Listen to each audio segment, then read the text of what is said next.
doing? Welcome to Brilliant Creatures. I'm Gail. And I'm Stephen, and let's check out what's coming up on today's show. We put this bird to the test to see how it tackles the biggest egg in the world. We face the second part of our challenge when we compete in a national sled dog race, along with 80 of the best teams in the country. And have a look at this. What animal do you think it is? Well, I'll give you a clue. It can travel 4 miles across land in just one night. Find out later on today's show. This brilliant woodlouse can roll itself into a ball when it gets frightened. Well, our next brilliant creatures are well known for doing the same thing. In fact, they actually look like giant woodlice. These are hairy armadillos, and these two are 4.5 months old, and they come from Chessington Zoo. Now, you'd be hard-pushed to tell the difference between them, and that's because they're identical twins. In fact, all baby armadillos in a litter are born identical. Now, they don't look very tasty, do they? Well, I wouldn't fancy eating one. But in the wild, in the deserts of South America, where you find them, there are plenty of animals out there who do hunt and try to eat armadillos. So if I can pick one up, and we can have a good look at him. Now, armadillos are covered in this incredible armour. Can you see it? It's made up of these bony plates, which is actually inside their skin. I know it looks like it's on the outside, but it's not. Now, they've got a bony plate across their shoulders at the front, another one across their back legs, and 8 hinged plates across their back, which means that they can roll up into a little ball when they feel threatened, just like the woodlice can.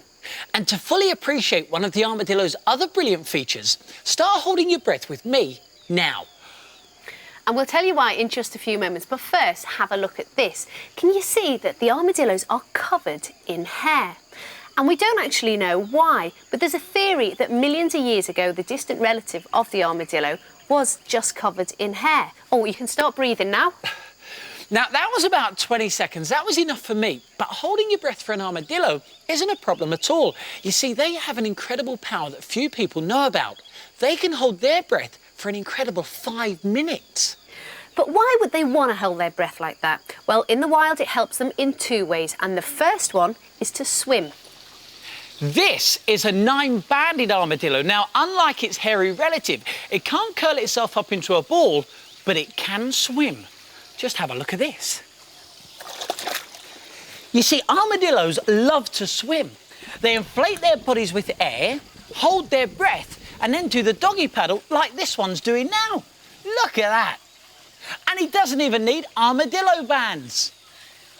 But armadillos also use that amazing breath-holding power when they want to dig for food. Now, they eat all kinds of different things, frogs, scorpions, spiders, but the trouble is these kind of animals tend to bury themselves in the sand to hide. So the armadillo holds its breath and burrows down into the sand like an electric drill. It's a bit like voluntarily burying yourself alive. So you don't need to give it the hard shell to show that the amazing armoured armadillo is a truly brilliant creature.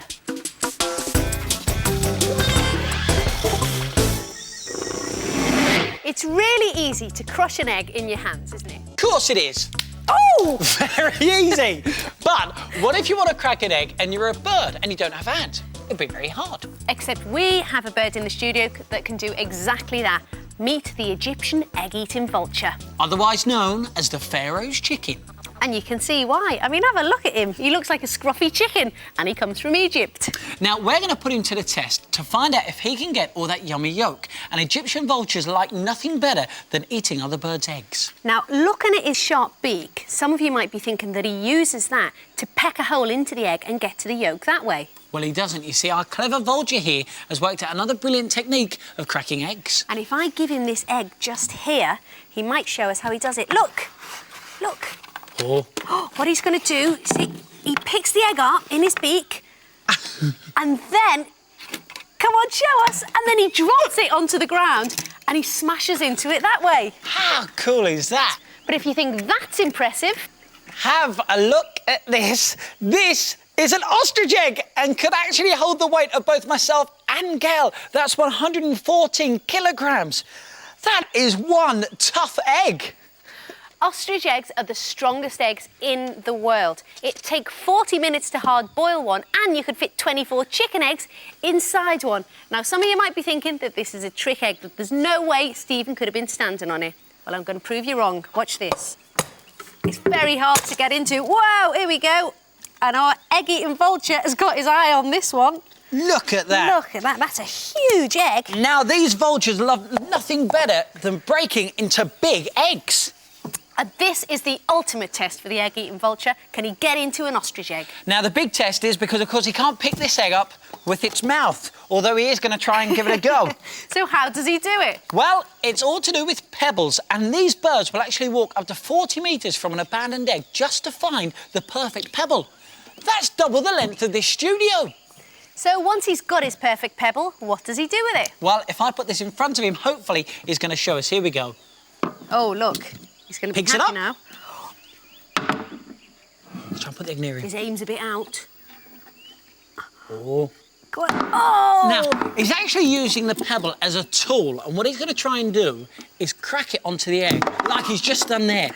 Now, he's one of the only birds in the world to actually use tools like this, making him one brainy bird. And what he does is he aims for the same spot over and over again. He's getting right over it now. Oh. And if he hits it enough times in the same spot, he'll be in. Is he going to do it? Oh, no, there's a big crack appearing now. Come on. Oh, look he's at nearly that! there. Can you see? Look, he's nearly there. Look, can you see that? Look. OK. You clever thing.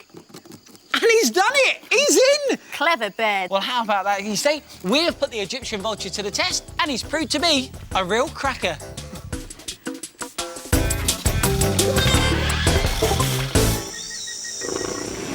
Last time on Brilliant Creatures, we were challenged to spend a day training to race sled dogs.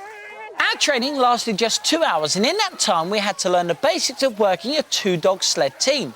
Everything from voice commands You use G for right, H for left. to how to stop at an emergency. Well, today's challenge is to put all that training to the test in a race over a 3-mile course. Because we've been entered into a national sled dog race here at the Grimsthorpe Estate in Lincolnshire. People come here from all over the country to take part in this competition. Over the next 6 hours, about 80 teams will be competing. And check this out, the average time to complete the 3 miles is only 15 minutes.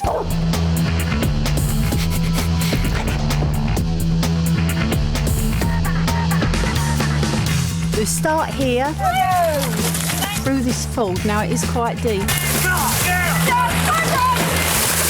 Because this is an uphill finish. There you are, Gail. Oh, that's me, number 292. And here's me bib to prove it. And you're going 2 minutes before me, so I'm obviously going 2 minutes after you. Clever boy. And I am number 23.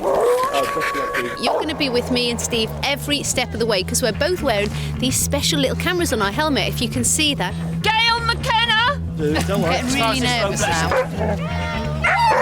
3, 2, 1. Stephen Mulhern!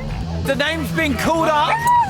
This lady here's just warned them I'm coming round. I'd love to beat Gail at this, you know. 10 seconds. 10 seconds! Oh, boy! 3, 2, 1. Go, go, go, go, go, go, go, go, go, go! Oh no! There's Gail. Quick! No! Where are you going? Oh, We're gonna beat you! stop! Stay right! No! No! What are you doing? Go, go, go! Go! Oh! Down my shoes, come on. Stop him, where you going? Come on! Oh! Please. I'm in the lead! G over! Are you sure it's right? I don't know. I think we should be going that way! Are you serious? Put your brakes on. Come on! Oh, no! Oh no! Go, go, go, go, go, go, go! Please, let's win this. Go, go, go, go, go, go! Oh no, we're Stay together, Dixie. 5 feet, Tom, go! I beat Gail! That was very tough. This has got to be one of the hardest challenges so far. It was, wasn't it? I'm going to join her. 22nd place, we had presenters from Brilliant Creatures running today. Cracking time of 22:18, and the winner out of them pair was Stephen Mulhern. Thank you very much. Very close, 23rd was Gail McKenna with 24:35. Yes! Oh, wow! Lap of honour. Lap of honour, you ready? Ready. Thank you. Take a look at that. Well, we've come to the end of the day. Challenge completed. Cheers. Cheers.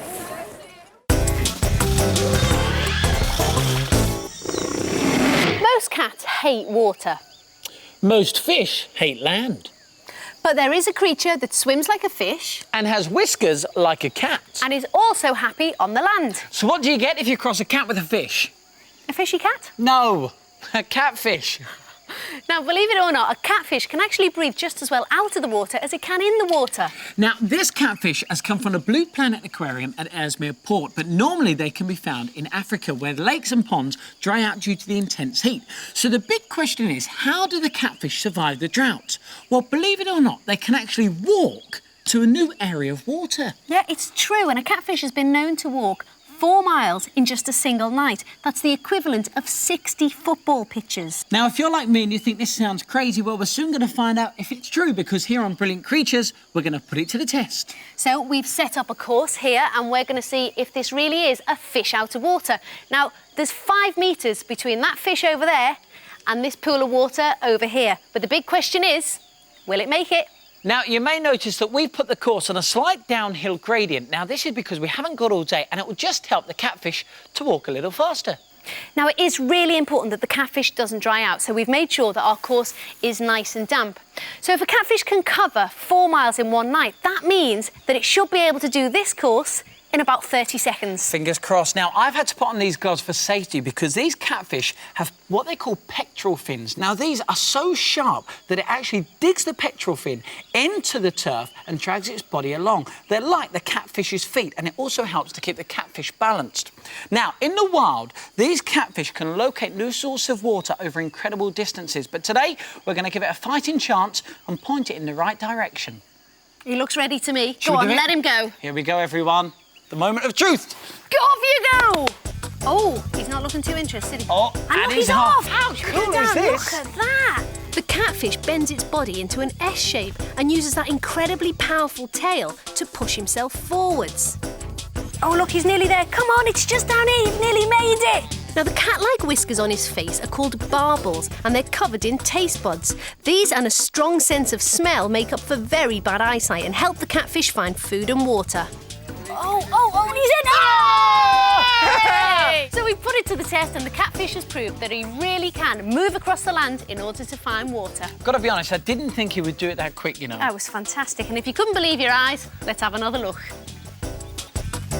So, with a final powerful wriggle, the catfish pushes himself forwards and drops into the water.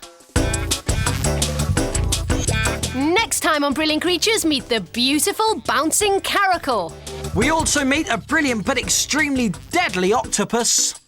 And meet a monstrous snake, so big it takes 5 people to carry it. Well, that's it for today's show. For information on anything you've just seen, why don't you check out the Brilliant Creatures website? The address is on the screen now. And we're going to leave you with some of today's most brilliant creatures, plus some bits you won't have seen. See ya. Bye, everyone. Bye. It's really easy to crush an egg in your hands, isn't it? Of course it is.